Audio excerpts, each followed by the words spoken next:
Hello student, कैसे हो सभी लोग। तो आज हम लोग डिस्कस करने वाले हैं वेरी इंपॉर्टेंट टॉपिक जो कि है मॉलिक्यूलर बेसिस ऑफ इनहेरिटेंस, जिससे हर साल कम से कम 8 से 10 क्वेश्चन लगभग आते होंगे। तो हम लोग इसको इंट्रोडक्शन पार्ट से स्टार्ट करेंगे और आगे धीरे धीरे इसको समझते चलेंगे। सबसे पहले हमारे पास आता है मॉलिक्यूलर बेसिस ऑफ इनहेरिटेंस। तो हम लोग इसके नाम को ही सबसे पहले समझते हैं। जैसे इसका सबसे पहले हमारे पास नेम आया हुआ, तो देखिए नेम में क्या लिखा है, पहले हम लोग नेम को एक बार जान लेते हैं। सबसे पहली बात आती है कि इनहेरिटेंस क्या होता है, व्हाट इज इनहेरिटेंस। तो इनहेरिटेंस क्या होता है, that is process of heredity, process of heredity. उसको हम लोग क्या बोल देते हैं, उसको हम लोग बोल देते हैं दैट इज इनहेरिटेंस। ठीक। अब दूसरी बात आती है कि हेरिडिटी क्या होता है। हेरिडिटी का मतलब होता है, हेरिडिटी का मतलब क्या होता है, heredity means that is transfer of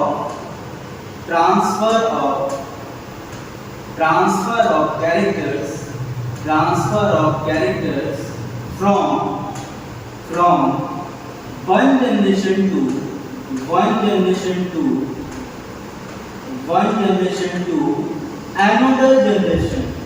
one generation to another या फिर नेक्स्ट जनरेशन।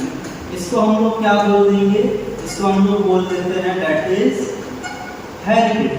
ठीक है, मतलब जो भी कैरेक्टर्स हमारे पेरेंट्स से हम लोगों में आ रहे हैं या फिर हम लोगों से हमारे प्रोजेनी में जाएंगे, उसको हम लोग क्या बोलेंगे, दैट इज हेरिडिटी। अब बात आती है कि ये मॉलिक्यूलर क्या होता है या फिर मॉलिक्यूलर बेसिस ऑफ इनहेरिटेंस क्या होता है। तो हम लोग बोल सकते हैं कि ऐसे मॉलिक्यूल्स जो इनहेरिटेंस में हेल्प कर रहे हैं उनको हम लोग क्या बोलेंगे, मॉलिक्यूलर बेसिस ऑफ इनहेरिटेंस। तो क्या होता है, which molecules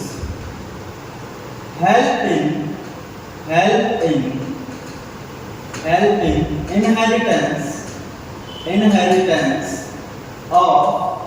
inheritance of nucleic acid या फिर पॉलीन्यूक्लियोटाइड ठीक है।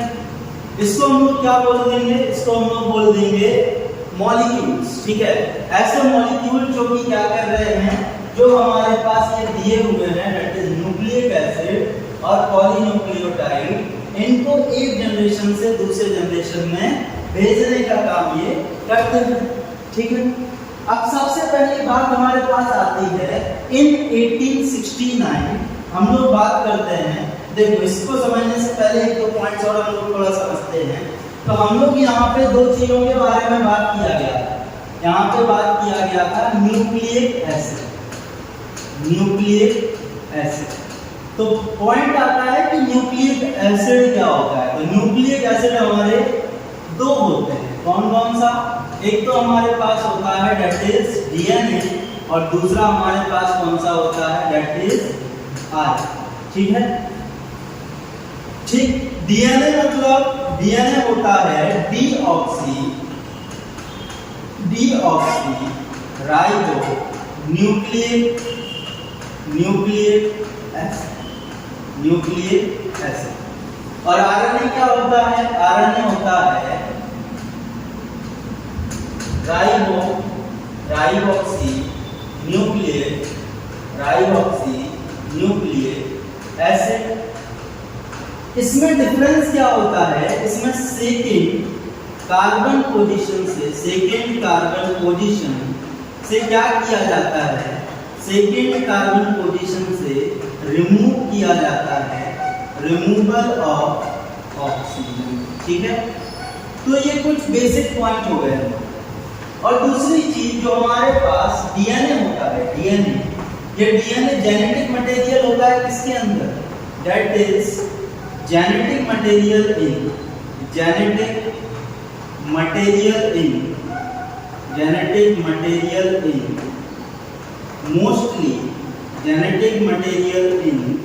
मोस्टली। तो हम लोग जान चुके हैं कि जो हमारा क्या होता है, डीएनए होता है। ये मोस्टली जेनेटिक मटेरियल होता है किसके अंदर, that is genetic material in mostly eukaryotic cell, ठीक। और ये जेनेटिक मटेरियल किसमें होता है, that is mostly genetic material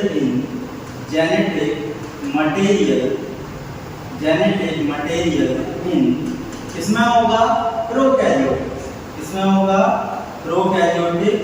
cell, ठीक है, प्रोकैरियोटिक सेल, ठीक। आइए अब हम इनकी कुछ डिस्कवरी वगैरह को पढ़ते हैं पहले। जैसे सबसे पहला है इन 1609 क्या हुआ था, न्यूक्लियन वर्ड दिया गया था, और ये किसने दिया था, मीस्टर जो थे इन्होंने क्या किया था, सबसे पहले एक सब्सटेंस को देखा और इन्होंने इसको बोल दिया दैट इज न्यूक्लियन, क्या बोल दिया, न्यूक्लियन। उसके बाद अल्टमैन जो थे, इन्होंने क्या किया, अल्टमैन ने इसको नाम दिया न्यूक्लिक एसिड, ठीक है। अल्टमैन ने क्या किया, इसको नाम दिया न्यूक्लिक एसिड। एक बार हम लोग समझते हैं double helix model of DNA. आइए इसको एक बार समझ लेते हैं। सबसे पहले बात आती है कि double helix model of DNA दिया किसने, तो ये दिया हुआ है किसने, that is given by Watson and Crick, ठीक है। किस पर बेस्ड था, that is based on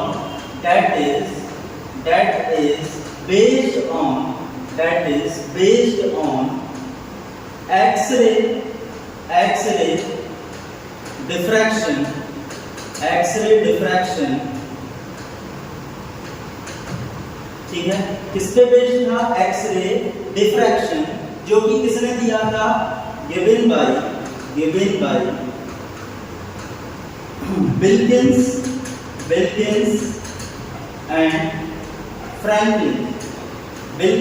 and Franklin, ठीक है। इन्होंने जो double helix model of DNA दिया था, ये कैसा था, ये राइट हैंडेडली कॉइल था, ठीक। कैसे टाइप का डीएनए था, that is A D type of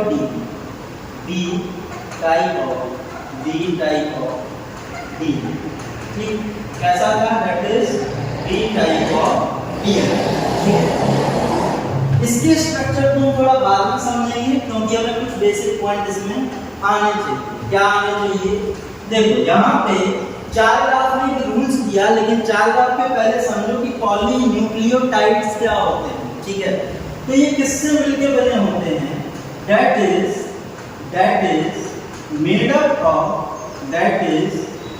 up of nucleotides. किससे मिलके बने हैं, न्यूक्लियोटाइड्स, ठीक है। और हमारे पास जो डीएनए और आरएनए दोनों होते हैं, डीएनए एंड आरएनए ये दोनों ही क्या होते हैं, न्यूक्लियोटाइड से ही मिलके बने होंगे, ठीक। अब बात यहाँ पे आती है कि जो न्यूक्लिक एसिड है हमारे पास, न्यूक्लिक एसिड ये क्या है, ये किससे मिलके बने हैं, पॉलीन्यूक्लियोटाइड से, ठीक है। तो ये क्या हो गए, that is polymer of nucleotides, ठीक है, पॉलीमर ऑफ न्यूक्लियोटाइड्स, ठीक। पॉलीमर है ये न्यूक्लियोटाइड्स।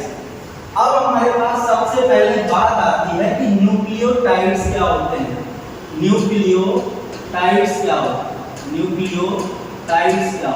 ठीक। तो देखो इसको हम लोग समझते हैं न्यूक्लियोटाइड्स क्या है। न्यूक्लियोटाइड्स बेसिकली 3 चीजों से मिलकर बने हुए हैं, क्या क्या, इसके अंदर हमारे पास देखने को हमें मिलता है सबसे पहले नाइट्रोजन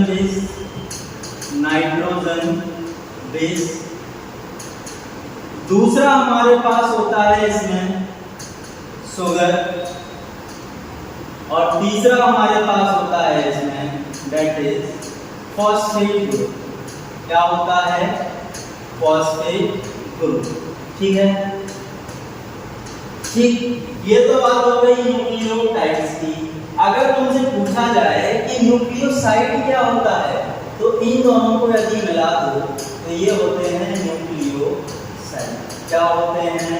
न्यूक्लियोसाइड। ठीक। अब देखो एक चीज को यहाँ पे समझो। सबसे पहला कि नाइट्रोजन बेसिस क्या होते हैं? नाइट्रोजन बेस क्या होते हैं? Nitrogen base. तो हमारे पास जो नाइट्रोजन बेस होते हैं वो एक्चुअली दो टाइप्स के होते हैं। कौन कौन सा? एक होता है प्यूरिन और एक होता है प्रीमिडीन। प्यूरिन और प्रीमिडीन डिटेल में आप लोग इनको पढ़ के आए होंगे बायोमोलिक्यूल्स के अंदर। ठीक। तो प्यूरिन हमारे पास दो होते हैं। कौन कौन से? एक हमारे पास होता है एडेनिन और दूसरा हमारे पास होता है that is guanine. Adenine and guanine. और प्रीमिडीन हमारे पास होते हैं तीन। कौन कौन से? साइटोसिन, यूरासिल और थाइमिन। और थाइमिन को हम लोग 5-methyl यूरासिल भी बोलते हैं। 5-methyl और यूरासिल। ठीक है। इसका एक दूसरा नाम भी होता है। कुछ पॉइंट्स और इनके याद रखना। जैसे हमारे पास जो प्यूरिन होता है ये डबल रिंग स्ट्रक्चर है। Double ring structure. ठीक।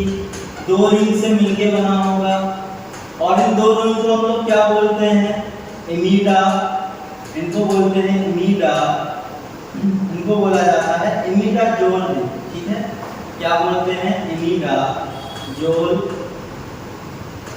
रिंग। ठीक है। एक चीज और पूछी जा सकती है कि इनमें नाइट्रोजन कहाँ पे प्रेजेंट होते हैं, किस किस पोजीशन में? तो नाइट्रोजन होते हैं 1, 3 और 7, 9। ठीक। अब बात आती है प्रीमिडीन की। तो प्रीमिडीन जो होते हैं ये सिंगल रिंग स्ट्रक्चर। ठीक। क्या है ये? Single ring structure. और इसमें जो नाइट्रोजन होंगे वो 1 और 3 पोजीशंस पे हमें देखने को मिले। ठीक। अब हमारे पास आता है चार्गाफ रूल्स, लेकिन उसके पहले कुछ पॉइंट्स को और जान लेते हैं इसमें। जैसे हमारे पास शुगर जो है, तो शुगर हमारे पास जो होते हैं वो पेंटोस शुगर होते हैं। कौन सी शुगर होते हैं? Pentose sugar. और ये पेंटोस शुगर भी दो होते हैं। कौन कौन सा? एक होता है डीऑक्सी राइबोस और दूसरा हमारे पास होता है राइबोस शुगर। ठीक है। तो दो शुगर होते हैं हमारे पास। इस चीज को भी यहाँ पे याद रखना। अब बात हमारे पास नेक्स्ट जो आती है वो नेक्स्ट बात क्या आती है कि इनको अरेंज कैसे किया जाता है। तो इसके लिए एक रूल्स आया जिसको हम लोग बोलते हैं that is a Chargaff rule. ठीक। तो चार्गाफ ने क्या बोला? चार्गाफ ने एक चीज बोली थी, इसको याद रखना। इन्होंने बोला था कि जो हमारे पास प्यूरिन होते हैं, प्यूरिन इक्वल होते हैं किसके? Pyrimidine. Purine is equal to pyrimidine. ठीक। इन्होंने ये बात बोल दी। तो इन्होंने बोला यदि A + G = C + T होता है तो क्या हम लोग A + G / C + T करेंगे तो कितना आएगा? दैट इज 1, क्योंकि दोनों ही क्या है? इक्वल होते हैं। ठीक। इस चीज को यहाँ पे याद रखना। एक चीज और इन्होंने यहाँ पे बताई। क्या इन्होंने एक चीज और यहाँ पे बताई? इन्होंने एक चीज ये बताया कि हमारा जो एडेनिन होता है ये हमेशा अटैच होता है डबल हाइड्रोजन बॉन्ड के साथ, T के साथ। ठीक। डबल हाइड्रोजन बॉन्ड वो भी T के साथ। दूसरा जो ग्वानिन होता है वो 3 हाइड्रोजन बॉन्ड से अटैच करता है साइटोसिन के साथ। ठीक है। ये बीच में जो आपको दिख रहे हैं ये क्या है? ये है हाइड्रोजन बॉन्ड्स। क्या है? Hydrogen bonds. क्या होते हैं? Hydrogen bonds. और कितने हाइड्रोजन बॉन्ड्स हैं? 3। और यहाँ पे कितने हाइड्रोजन बॉन्ड्स हैं? 2 हाइड्रोजन। ठीक है। 2 हाइड्रोजन बॉन्ड्स। सेम चीज थाइमिन क्या होता है? थाइमिन जब यदि आरएनए होगा तो ये रिप्लेस कर जाएगा किसके साथ? रिप्लेस विद किसके साथ रिप्लेस कर रहा है? यूरेसिल के साथ, ठीक है, रिप्लेस कर जाएगा किसके साथ? यूरेसिल के साथ। तो कितनी चीजें समझ में आएंगी और लास्ट हमारा फॉस्फेट, ठीक है।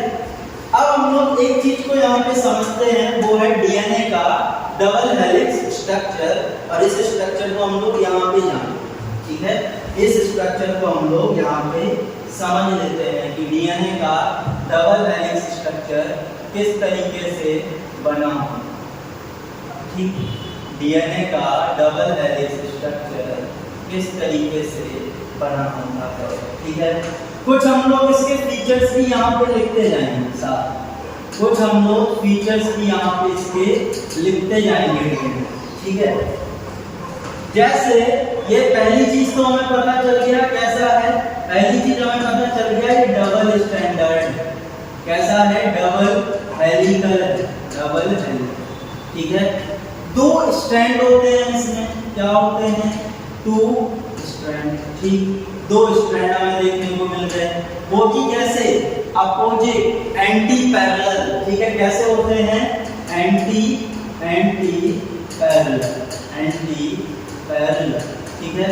एक तो हमारा होगा 5 to किस डायरेक्शन में? 3 डायरेक्शन में, और एक होगा 3 to 5, 5 to 3, 3 to 5, ठीक है, 3 to 5, ठीक। तो इस तरीके से ये होता है, ठीक। अब इसके अंदर क्या होंगे? इसके अंदर लगे होते हैं हमारे नाइट्रोजन बेसिस, तो A अटैच होगा T के साथ, ठीक है, G अटैच होगा C के साथ, दूसरा A अटैच होगा T के साथ, G अटैच होगा C के साथ। इसी तरीके से ये हमें अरेंजमेंट इनका देखने को मिल जाता है, ठीक है। इसी तरीके से हमें इनका अरेंजमेंट यहाँ पे देखने को मिल जाता है, ठीक। तो इस चीज को यहाँ पे याद रखना, ठीक, इस तरीके से इनको याद। अब देखो हमारे यहाँ पे बात आता है कि जो इनका बैकबोन होता है किसका बना होता है? तो इनका जो बैकबोन है, backbone of DNA, backbone of DNA made up of sugar, made up of sugar phosphate, इसका बना होता है made up of sugar phosphate. तो ये हमारा तीसरा फीचर हो गया, ठीक है, ये हमारा तीसरा फीचर इसका हो गया है, ठीक। तीसरा फीचर हम लोग इसका देख चुके हैं, तो इनको कुछ पॉइंट्स को आप लोग नोट भी करते चलो साथ में, ठीक है। अब बात आती है कि इनका जो दो स्ट्रैंड होते हैं इनका दूरी कितना होता है? दैट इज 20 एंगस्ट्रॉम, कितना होता है? That is 20 angstrom. अब यहाँ पे बात आती है कि ये हमारा एक पूरा यदि है, इसके अंदर 10 बेस पेयर हमें देखने को मिलते हैं, यदि हम लोग इसको 360 रोटेट करते हैं, ठीक है, तो इसका हमें लेंथ कितना देखने को मिलता है? इनका लेंथ हमारे पास होता है 34 एंगस्ट्रॉम। तो ये भी फीचर्स हैं यहाँ, ठीक है, ये भी फीचर्स हैं, ये थर्ड था, ये फोर्थ फीचर हो गया, ये फिफ्थ फीचर हो गया, ठीक है। यदि हम लोग बात करें यहाँ पे एक बेस जो हमारे नाइट्रोजन बेसिस हैं कि उनका दूरी कितना है, उनका डिस्टेंस कितना है? दैट इज 3.4 एंगस्ट्रॉम, ठीक। तो ये हमारा डीएनए का स्ट्रक्चर होता है, ठीक है, जो आपको समझ में आया होगा यहाँ पे क्या क्या इसके फीचर्स होते हैं, किस तरीके से ये बनता है, ठीक। अब हम लोग एक लास्ट पॉइंट यहाँ पे देखते हैं, लास्ट पॉइंट हम लोग यहाँ पे देखते हैं, ये सभी चीजें आपकी क्लियर हो गई। एनसीईआरटी को आपको रीड करना है स्ट्रक्चर ऑफ पॉलीन्यूक्लियोटाइड का, ठीक।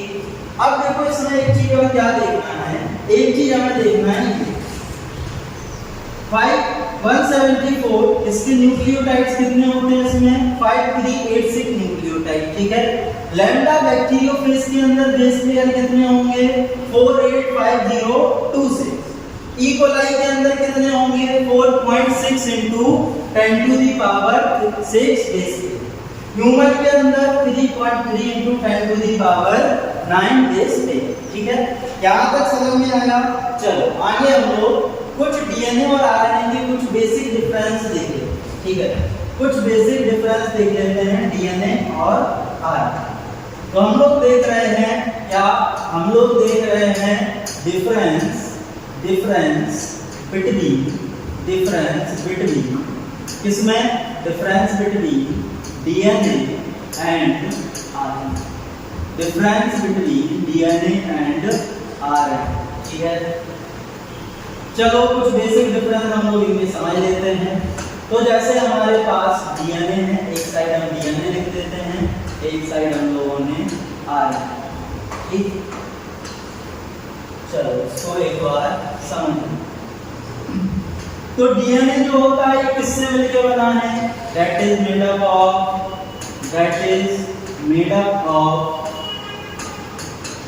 Deoxy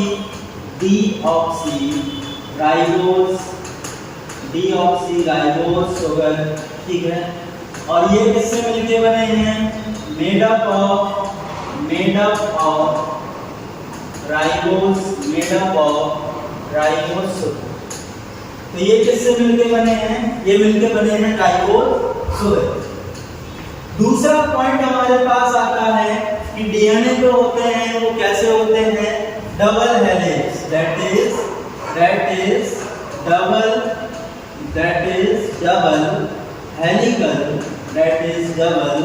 helical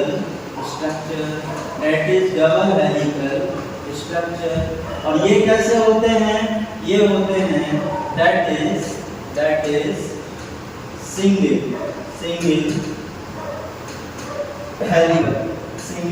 helical. ठीक, ये सिंगल होते हैं नॉर्मली। और क्या डिफरेंसेस हैं, इसमें हमें देखने को मिलता है थाइमिन, इसमें यूरासिल नाइट्रोजन फिक्स। ठीक है, इसमें थाइमिन है और इसमें एग्जांपल हमने हमें कुछ बताई दिए थे, एग्जांपल हमने बताए हुए हैं, उस चीज को याद रख लेना। ये कैसे होती है, पैरेलल, ठीक है, और ये कैसे होते हैं, पैरेलल भी हमें देखने को चल रहे होते हैं। एग्जांपल इसमें होंगे फाउंड इन यूकैरियोटिक सेल होते हैं, फाउंड इन प्रोटीन। तो यहाँ तक आप लोग